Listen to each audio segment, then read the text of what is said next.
مہوش خان اور جہاں خان آپس میں چچا زاد تھے۔ ان کے درمیان زمین کی تقسیم پر تنازع ہوا۔ بات کچھ بھی نہ تھی، معمولی سا مسئلہ تھا، کھیتوں کے بیچ حد بندی کی جو لکیر تھی۔ مہوش کا خیال تھا یہ صحیح جگہ پر نہیں ہے، جبکہ جہاں خان اور اس کے بھائی کہتے تھے یہ درست جگہ پر ہے۔ ایک رات مہوش خان نے اپنے ساتھیوں کے ہمراہ اس حد بندی کو تبدیل کر دیا۔ اس پر جہاں خان کے چھوٹے بھائی منصب خان نے مشتعل ہو کر ہوائی فائرنگ شروع کر دی۔ بس پھر کیا تھا، سبھی گھروں سے بندوقیں نکل آئیں۔ یہ ایک ہی قبیلے کے فرزند تھے، لیکن دلوں میں دوریاں اور رشتوں میں دراڑیں پڑ چکی تھیں۔ بات حد بندی کی تبدیلی نہ تھی، اس کے پیچھے کوئی اور معاملہ تھا، اور یہ معاملہ سبھی کو معلوم تھا۔ دراصل کچھ عرصہ قبل مہوش خان کے بھائی خویش خان نے منصب کی سالی در جہاں کو زبردستی اٹھا لیا تھا اور کسی خفیہ مقام پر چھپا دیا تھا۔ 2 ماہ بعد وہ عورت وہاں سے بھاگ آنے میں کامیاب ہو گئی، جس کو اس کے خاوند نے قتل کر دیا، لیکن خویش خان ہاتھ نہ آ سکا۔ اس کا پتہ مہوش خان کو معلوم تھا، مگر وہ کسی کو نہیں بتاتا تھا۔ اس بات کا منصب خان کو رنج تھا۔ اب جب کوئی بہانہ ہاتھ آتا یہ بندوقیں تان لیتے۔ اس بار جھگڑا شروع ہوا تو بزرگ درمیان میں آ گئے اور اپنی باتوں سے ان نوجوانوں کے گرم خون کو ٹھنڈا کر دیا۔ انہوں نے بندوقوں کی اٹھی ہوئی نالیں ہاتھوں سے پکڑ کر نیچے کر دی۔ تاہم وہ روز روز کے تنازع سے تنگ آ چکے تھے، تب بھی جرگہ بٹھانے کا فیصلہ کیا۔ انہوں نے کہا یہ آئے دن کا جھگڑا فساد اب ختم ہونا چاہیے۔ تم لوگ ایک ہی پگڑی کے تانے بانے ہو کر جھگڑتے ہو، یہ اچھی بات نہیں ہے۔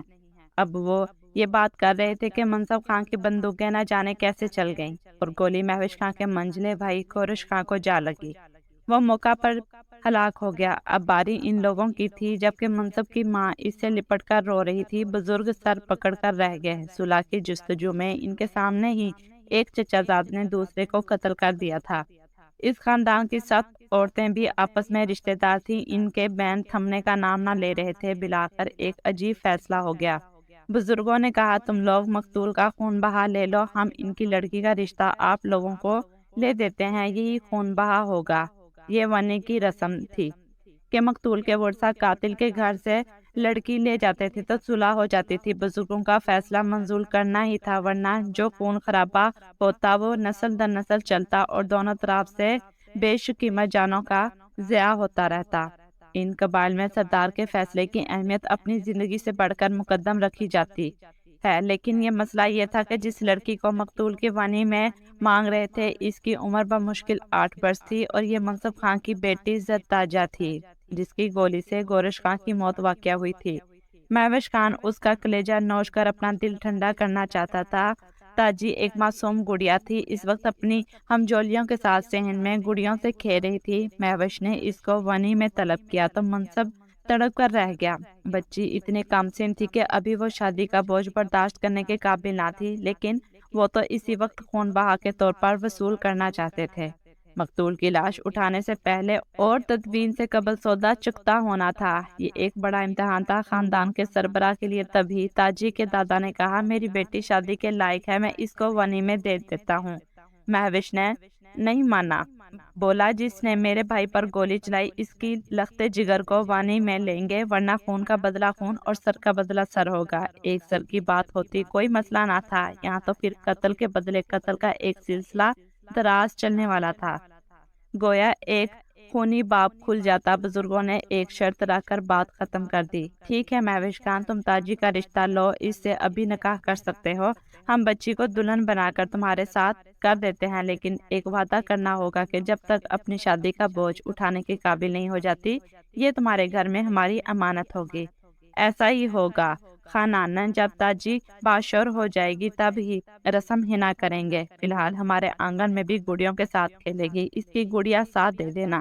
مہوش کے باپ نے کول دے دیا۔ تاجی ان معاملات سے بے خبر اپنی ہمسن بچیوں کے ہمراہ کھیتوں میں ہرے چنے توڑتی پھرتی تھی۔ چچا نے اسے جا پکڑا اور ماں نے روتے روتے جلدی جلدی نہلا کر نئے کپڑے پہنا دیے، چاندی کا زیور بھی پہنایا، بالوں کی مینڈیاں بنائی، سنگار کر کے ننھی منی دلہن کو آخری بار چوما اور گڑیوں کی پٹاری اس کے ہاتھ میں تھما دی۔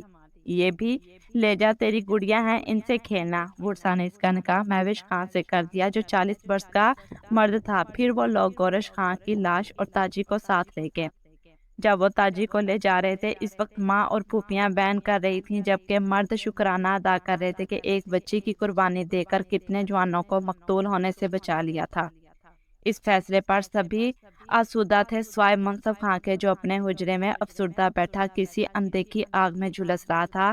قبائلی عموماً کول کے پکے ہوتے ہیں، یقین کیا جاتا ہے کہ یہ زبان دے کر نہیں پھرتے، تبھی روایات کے مطابق مہوش خان اور اس کے باپ کے کول پر بھروسہ کر لیا گیا۔ تاجی کے ورثا یہ سوچ بھی نہ سکتے تھے کہ مہوش خان کی نیت میں فطور ہوگا، محض بدلے کی خاطر گڑیا سی بچی سے نکاح کیا ہوگا، ورنہ وہ بھی اس معصوم کو ان کے حوالے نہ کرتے۔ تمام عمر لڑتے رہنے کو ترجیح دیتے، خواہ اس لڑائی میں خاندان کے سارے مرد کیوں نہ کام آ جاتے۔ مگر منافق مہوش خان، اس نے اپنے وعدے کا پاس نہ رکھا، اس نے تو اپنے بھائی کے قاتل کا جگر پارا پارا کرنے کی قسم کھائی تھی۔ وہ جب ننھی دلہن کو لے گیا تو اسے امانت نہ سمجھا، اس معصوم گڑیا کے تو کھیلنے کے دن تھے، وہ شب عروسی کے میں نے کیا جانتی تھی۔ اچانک زندگی کا بھیانک روپ دیکھا تو مٹی کے کھلونے کی ماند ٹوٹ گئی اور اس کی گردن ایک جانب کو ڈھلک گئی۔ تاجی کی لاش کو اگلے روز ورثا لے گئے، یہ گویا ایک تماچا تھا، ایک چوٹ تھی منصف خان کے دل پر۔ ان کی جانب سے اعلان جنگ تھا، پھر تو ایسی جنگ شروع ہوئی کہ جو 40 برس تک جاری رہی۔ خون کی یہ آندھی تھمنے کا نام نہ لیتی تھی، یہاں تک کہ کوہ سلیمان کے سیاہ پتھر بھی سرخ ہو گئے۔ اس خونی جنگ میں سارے جوان ختم ہو کے پاس ایک بوڑھا باقی بچ گیا، اور وہ بوڑھا خویش خان تھا جو اسی روز کہیں غائب ہو گیا تھا۔ وہ اٹلی چلا گیا، جہاں جعلی دستاویز پر سرحد عبور کرنے کی وجہ سے اس کو لمبی قید کاٹنی پڑی۔ وہ بوڑھا ہو کر وطن واپس لوٹا تو اس وقت تک اس کو تلاش کرنے والے دوسرے جہاں جا چکے تھے۔